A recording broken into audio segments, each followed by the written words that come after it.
How's it going, dreamers? My name's Acer, and in this video, I'm going to show you how to implement item inspection into your game. One great example of why you would want item inspection is for a horror game, where the inventory system isn't super complex, but you want the player to be able to inspect the items they're picking up. A horror game, or maybe like some sort of detective game or escape room game, where again the main thing about the inventory isn't necessarily how the items are organized, but rather what the item is and what the item looks like. So here is the demo I've set up, and here's what I'm going to help you implement. We have 3 items on the ground. When we get close to one of them, it lights up. If we're close to 2 of them, the one we're closer to lights up. And if we press inspect, we transition into this inspection mode kind of thing where we can rotate the item. And if we press exit, we go right back to where we were. And let's try the book now. So here's the book. We can rotate it. It's well lit. We press exit. Here's a plate. So this is a really clean way to do item inspection. One more notable feature is that every time you inspect it, it starts in the same position. So let's say we rotate the book like this. We exit. We inspect the book again, and again it starts in the exact same position. Right now, in this inspection mode, there's literally nothing except an exit prompt. In your game, you'll be able to put whatever you want here. In the first part of this video, well, after this part, I'm going to show you exactly how to implement this. Not necessarily how it works. In the second part, for those who are curious, I'm going to show you exactly how it works. So let's get started. So how do you put this in your level? I'm not going to be teaching you how to build it step by step. That is an absolute waste of my and your time. What I will do is show you how to implement it in your game, and after that, I will tell you how it works. So we have our game, Chicken Collects Flowers. In it, we have a little chick, and the chick is inspecting different flowers. I'm hoping your game is a little more interesting, but anyway, we need to put our item inspection mechanic into this. So let me show you how. The first step is to search for it. So if we search in the Dreamiverse for the words item inspection, it will come up. For me, it says it's archived. You won't see that though. So let's place it in our level like that. Now you'll see a couple of things. The black sphere below is where you go to inspect the items. So let's use that first. Actually, the very first thing, though, we're going to want to do is just ungroup everything. Okay, so we have this. We're going to put the black sphere just somewhere where the player will never see it. For this example, that's just underneath the world. The next step is to transfer the rest of the logic that we need from the kit to our level. So there's 3 different things. It's really important that you don't forget any of them. First, it's this chip. It's the item chip. And we're just going to take the item chip, and we're going to put it on every one of our objects. So we have 3, so we're going to copy and paste it onto all 3 of our objects. And make sure the chip is attached. So you hold L1 and then drop it. The second piece out of 3, there's 3 different things. The second one is this chip right here. So we're just going to copy and paste this. While dragging, we're going to scope out of the character, and we're going to put it into the chick's microchip. And the last piece, this is probably the hardest one. It's not that big of a deal though. If we go into the controller logic chip, we have these 2 pieces that are connected to the power of the puppet interface. Now, what you do with these 2 chips depends on how your character is set up. But basically, these 2 chips, so this NOT gate needs to power on anything that you don't want the character doing when you're inspecting. In other words, anything the character shouldn't be able to do while inspecting, this not gate should power it on. For the chick specifically, all we need to do is have this logic power on the puppet interface, because this not gate will power off when we're inspecting. So disable character movement. When that is on, this not gate will power off, turning off the puppet interface. If you have a really complex character, I would recommend making this, here, I'll show you. I would recommend making this not gate power on a keyframe like this, and then having this keyframe power on anything that you need off during inspection. And then the final step of this is to power it off by default. So notice how it's on. If this ever turns on, this will turn off. So for another example would be, maybe we don't want animations on for some reason when we're inspecting. We would power this on, get out of the keyframe, power it off. So it defaults to on because right now we're not inspecting anything. So that's what you do most likely for a more complex character. This is not a very complex character, so we're just going to do this.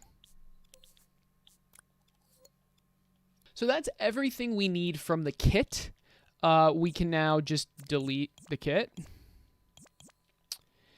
And now we just have to wire up some logic, basically. So let's start with the items. There's a couple things we need to do. The first thing is to wire this item detected output into your object's detected output, like this. And while we're on this screen, we need to set the object to object. That's important. That's very important. So the label of this should be object. If for some reason your object is using these labels, alternatively, you can be detecting a tag instead. So this trigger zone right here is what it's detecting, is what's doing the detecting. This trigger zone is detecting labels, and the label is, you guessed it, object. If you don't want to do this, have it detect a tag instead, and then put the tag in here. But the label method just is better, in my opinion. But again, you don't have to do it that way. So that's the first step. So let's do it to the other two.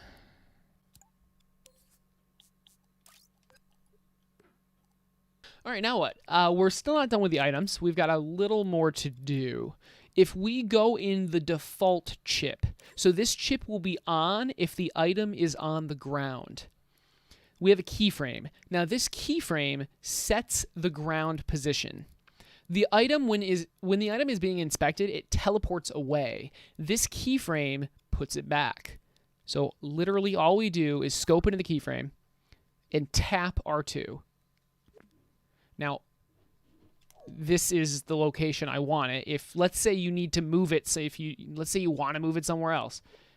You need to move it, and then you have to, you actually don't have to redo the keyframe, which is really nice. I thought you might have to, but you don't. So you can just move it anywhere. But this keyframe just needs to set up the keyframe, you just need to tap R2 like that. So I'm going to do it to the other two.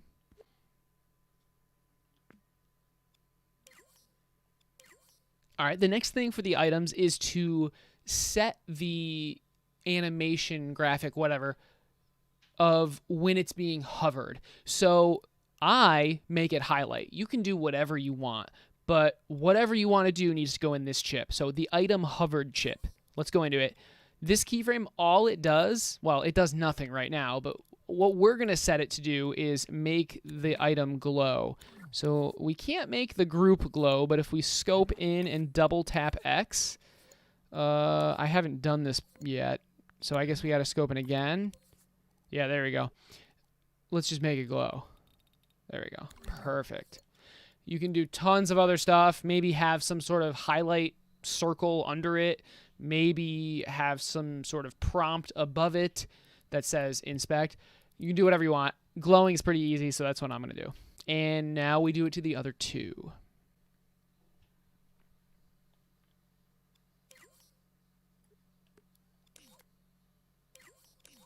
All right, and the final thing, which probably isn't going to be necessary, but we should do it anyway, is to set the center, the rotation center.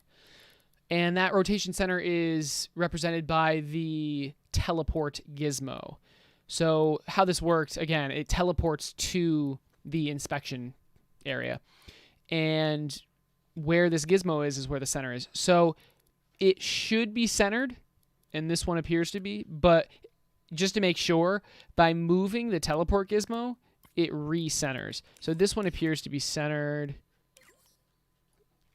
You know what? I think by attaching the chip, it automatically centers. Yeah. So you don't have to do this. You don't have to worry about this. The teleporter is automatically going to be centered. But if you want to change the rotation point, this is how you do it. Oh, there you go. Okay, this one isn't centered, so this is a good example. This is why you should check. We are going to center it. Although, what happens if we move the teleporter? Okay, that's weird. It's interesting. So yeah, we're going to have to manually center this one. I'm not sure why this one's uncentered, but there you go. The items are finished. We've got one more thing, which is just the inspection, like the character microchip. Now, honestly, there's not much to do in here because everything is already set up. There's just a couple things to make sure are correct. So let's start from the left. And this zone right here is important to customize, basically. This is the zone that detects the items, right? So you cannot inspect the item unless it's in this zone. Maybe you want to move it. Maybe you want to make it bigger. That's not how you make it bigger. Maybe you want to make it smaller. You can do whatever you want with this. And again, maybe you want to change how we're detecting the items. But this is the zone that does that. Here is another thing you can customize. Here is where the prompt to inspect is. You may want to have an in-scene prompt. And to do that, I would highly recommend going into this chip right here, the item hovered chip, and doing whatever you want in there. Is there anything else with this chip? Oh, I guess one more thing. These are the controls, right? Exiting inspection is the O button. Entering is the square button. You can change these to whatever you want, and you'd wire them in the respective ports. Now let's look at the transition microchip. This is where the transitions are, and you may be wondering what transitions. The transition from default to inspecting and inspecting to default. This is default to inspecting. Actually, no, that's wrong. The top one is inspecting to default, and the bottom one is default to inspecting. You know that because the top one activates A being default. The bottom one activates B being inspecting. So at the end of the top one, you're going in to default. At the end of the bottom one, you're going into inspecting. So anyway, these are the transitions. We need them, unfortunately, because going from inspecting to default, there's a couple frames where the item is just invisible, or it's literally just not there. So if you want to change this, right now it's a fade into black and then fade out. If you're going to change it, I would recommend just not touching this, like the actual gadgets, but you can change the playback speed so you can make it faster. I wouldn't recommend making this faster, though. You can make it slower, though, which is completely fine. And another thing you could change is the color. You could change the color. I really wouldn't recommend changing anything else, but by all means, experiment with it. And for example, if you want to just have no transition, you just wire this into this. That just skips over the transition completely. All right, and finally, the actions. So this is what happens in the two states. State B being inspecting, A being default. So this is what happens in default state. So probably nothing. You don't want to put your gameplay and stuff in here. and nothing really needs to happen for the inspecting logic in the default state. One thing that does happen, though, is this camera pulses on for 1 frame, and this is to get rid of the default transition. If you want some sort of custom transition from inspecting to your gameplay, you would change this. But all this is a camera that's facing forward, basically. Now, down here, this is the logic that is on when you're inspecting. Don't touch any of this except the text displayer. The text displayer is the prompt to leave. You can change this to whatever you want. This won't actually change the button you need to press. Remember, the button you need to press to leave is right here, which goes into this AND gate to exit inspection. This is purely just the prompt to... This is purely just the visual. And that's it. That should be it. Let's try it out. So we've got a little chick. If we go close, we have the inspection prompt. And if we press square, now we can inspect our mushrooms. We exit, and we're back. Now, here's something I didn't do. Did the chick always have no eyeballs? Okay, anyway, the reason the imp exited is because O is bound to depossess. So we're just going to delete that wire. Now let's try it. So we're inspecting the flower, we press O, and we're back. I really have no idea why the chick's eyes are disappearing, but anyway, that is how you implement my item inspection kit into your own game. If you have any trouble at all, please go to my Discord, which is down in the description, and ask for help. Someone, hopefully, probably me, will be able to help you out with implementing this. Another great place to ask for help is actually my Twitch stream, which is also down in the description, the link at least. Just ask me for help, and I will stop what I'm doing, hopefully, and I'll help you out. I will try my best to help you with whatever you need dreams related. For example, if you need help implementing this item inspection kit in your game. Now, the fun part. How does this work? What is happening? I did not touch this logic at all. You don't need to implement this, but I will go through exactly how this all works. So basically, the idea with this is to teleport the item you're inspecting to a separate area, to an inspection area, where you can rotate it and where the character can't do anything. And then when you press a button, you go right back to the game. Everything is just how you left it, and you can continue on playing. The challenge with this was to avoid having an inspection item and a ground item.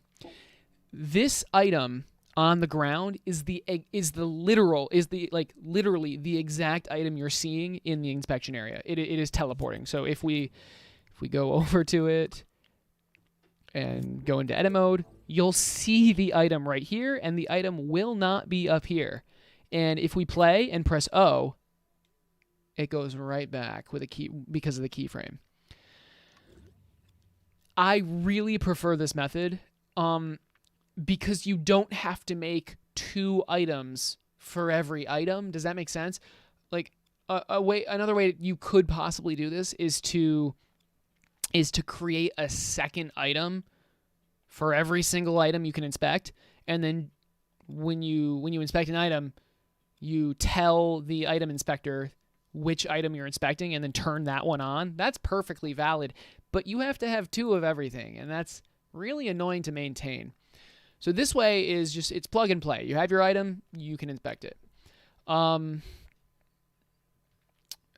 else is like cool about this? You have your own, like, it prevents multiple things from being inspected at the same time, which is nice, using exclusive gates. I mean, and you can fully rotate the item too, and that's another really cool feature. Let me just go through how all this stuff works, right? So let's start with this microchip. This is the brains of the operation. This is the state machine, basically. So in the state changer, we have our controller sensor, which is sensing whether you press square to inspect, and we have the zone, right, which is a fall-off zone, and it is detecting the items.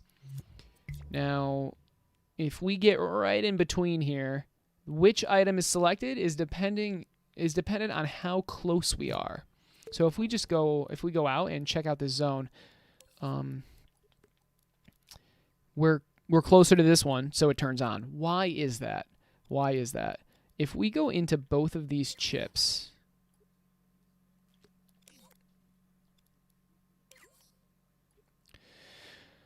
you can see that these nodes are receiving an output. Both of these nodes are receiving, or an input, I guess. And that input, if you remember, is the label, is the item detected thing. And that's because we're detecting with a label. Anyway, these are both outputting a number, and this number on the left is 0.74, and this one on the right might actually be 0.74 as well. Oh no, not even close. And this one's 0.67. So because this one's larger, this is the exclusive gate that's on, and this is the one that's being hovered, because this value is being put into the exclusive gate's priority. So yeah, I mean that's how exclusive gates work. That's why we're using an exclusive gate, by the way, because if two of these are sensed, we only want to be able to inspect one, and we can do that with this exclusive gate. So there are actually other ways to do that, but this is the cleanest way. We're also inputting a value into the exclusive gate if the item is being detected at all. And let's see. So let's just go through this logic. If this exclusive gate is outputting a value, in this microchip, we are checking whether an item is hovered, right? And an item is hovered if this exclusive gate is outputting a value. And we're checking if you're inspecting. So what is this? What is inspect? That is basically pressing square here. So let's go back here first. If you're sensing an item, which is this zone, remember, if that is on, if that's greater than 0, and you press square, you will inspect the hovered item. And another thing is, well, we've already seen this, but if you're sensing an item, the pickup prompt will display. But anyway, if this outputs a value, that means you press square while you're inspecting an item. You will go into the bottom transition. You will go through the bottom transition, and you will change the selector to B. Now, when the selector is in B, let's go to actions. All of this logic will turn on, including the inspect tag. But really quick, we also have the disable character movement tag, and we have the power on inspection chip tag keyframe. This just stops our puppet from doing stuff, because you don't want to be able to control your puppet while you're inspecting. And this keyframe just turns on this logic. So this logic, this is the rotation logic and the camera, is just off. And when we're inspecting something, it's on. But anyway, inspect tag. When the inspect tag is on, that means we're inspecting something. So when we're inspecting something, and this object, so we're currently looking at the flower, and this object is the one that's being hovered, we go to B. And this is not labeled, sorry about that, but B represents being inspected. One more thing. When you are inspecting something, this NOT gate will turn off. So if the NOT gate receives a value, it will output nothing, which turns off gate sync. When gate sync is off, this gate cannot change. This gate value cannot change. That's really important. This prevents, so you know how the item teleports away, right? That would end up turning this gate off, which would make another one turn on if you're near it. So this prevents this gate from changing, regardless of this output, which ends up going to 0. Watch. Okay, so notice how this is 0. This priority is 0. It's not even receiving a value. This gate isn't changing, though. Even if we play time, it's not changing, and that's because gate sync is off. When gate sync is off, the gate can't change. All right, let's keep going. Let's just, for the demo, let's put the chick back to where we were. Okay. So, we're in state B. We have, well, okay, let's put it in state B, right? Let's put it in state B. So we are in state B. What is happening now? This is being inspected. The selector is in state B. And we're teleporting. We are teleporting to this sphere. It's glowing, it's bright, it's invisible. The player cannot see it. It's just there to, just for the dev purposes. You can make it not glowing if you want. That doesn't matter. I'm sorry for resetting that. Let me just put it back really quick. So it's teleporting to this sphere. And as we said before, this logic is also turning on. Now, this is a good time to go over this logic. What is happening here? This entire chip turns on. What is it? We've got a light. We've got a keyframe that pulses on. We've got a camera. And we've got a controller sensor with both local sticks split into 2 different nodes. Okay, let's go from the top. The light lights up the object. Because it's under the world, it's not getting much sunlight, so the light is necessary. This NOT gate pulses into this keyframe. This keyframe sets, well, let me just read it. Set item rotation, sphere orientation. So this sphere is the thing rotating. Spoiler alert. This keyframe sets its orientation. This makes it so that every time you inspect something, it starts in the same orientation. All right, and we've got the camera. This is just the inspection camera. You can do whatever you want. You can actually change this camera depending on the items inspected. Maybe that's something you want to do. Maybe zoom in or something. And finally, the rotation. So we have a controller sensor, which is reading the left stick local and the right stick local. The reason it's local is because the camera orientation should not matter at all.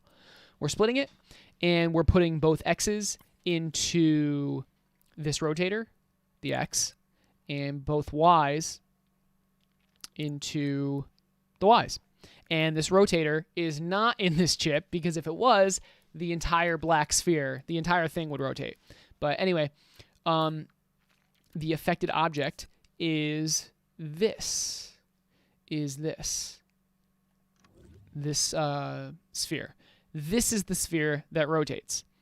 And because we have a tag on this sphere, which is called inspection object position, and the item is teleporting to that tag, inspection object position, both position and orientation, how we rotate the sphere will affect the orientation of the item that is being teleported. And this is what that looks like. So this is a really, really nice setup. You can change any of this. You can change the black sphere. You can do whatever you want. You can make the background different depending on what item. You can make the background different depending on where you are. You don't even have to have a background.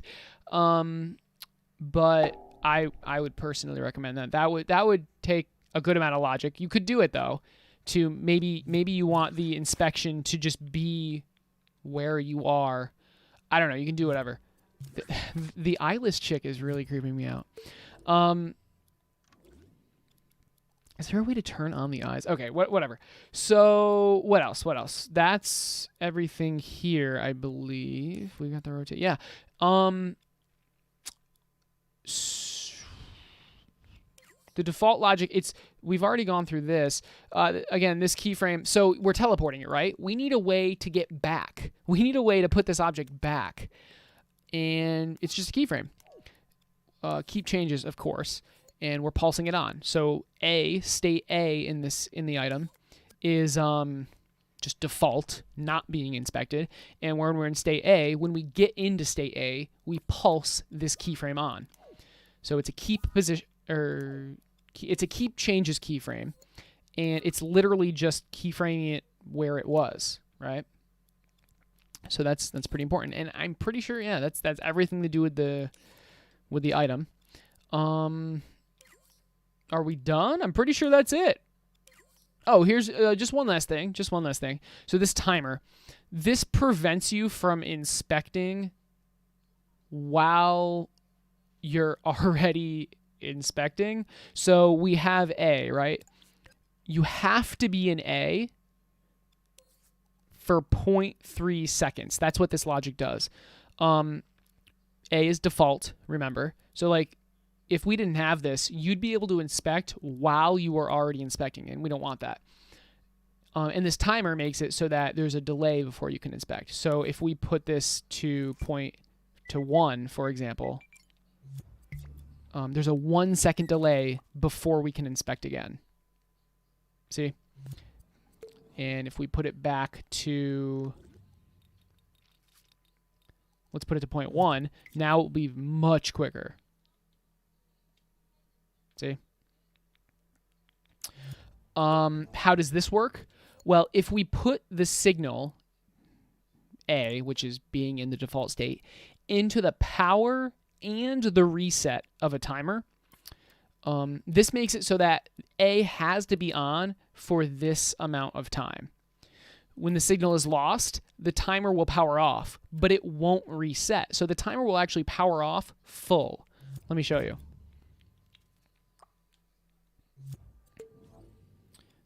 So the timer should be off, but it's full. Now the cool thing about putting it into power and reset is that once this regains power, it will immediately reset, and the finish signal will never output until it finishes again. So this is a great way to add a must be on for this amount delay. So yeah, so there you go. This should be all of the logic. Again, one more thing, I guess, if you want to have an in-scene inspect indicator, one way to do that would be, well, let's just do it. Not that. You'd put a text displayer in this chip, make it in scene. Type your message. And now, when we go to the flower, you can see our message shows up. So, obviously, you'd make it nicer, but yeah, the system has a lot of areas that you can customize it in, and it works really well, which is the cool thing. It works very well. I'm really happy with how this turned out. I did say you could change the transition a little bit. We can make it slower. We can change the color. We can not make it fade at all, like this. The reason I'm using a keyframe is this is effectively just a colored screen with 0 fade in time.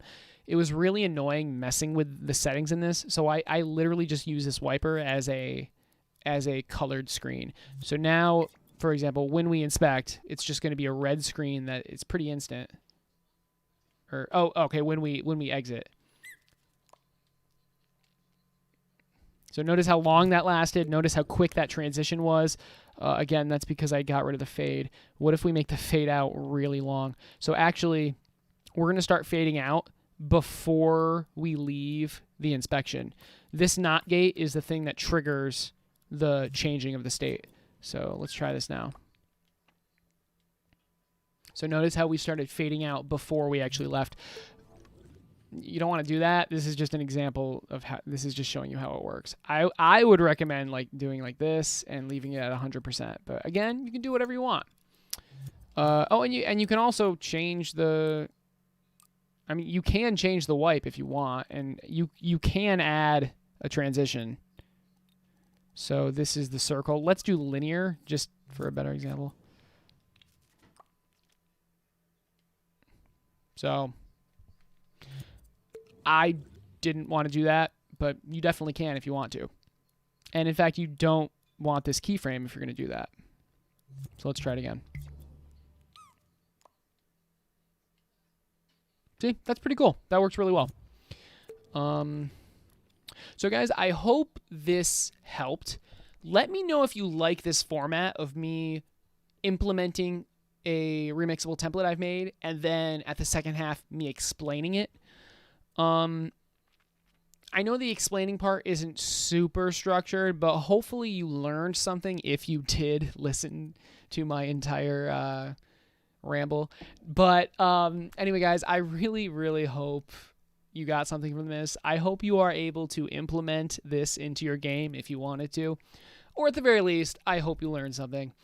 If you need help implementing this, if you need Dreams help, if you just want to talk, I stream Dreams on Twitch every Tuesday, Wednesday, Friday, and Saturday. And I also have an awesome Discord channel and a Twitter. So definitely check out those 3 things. Have a fantastic rest of your day, and hopefully I'll see you later. I just wanna be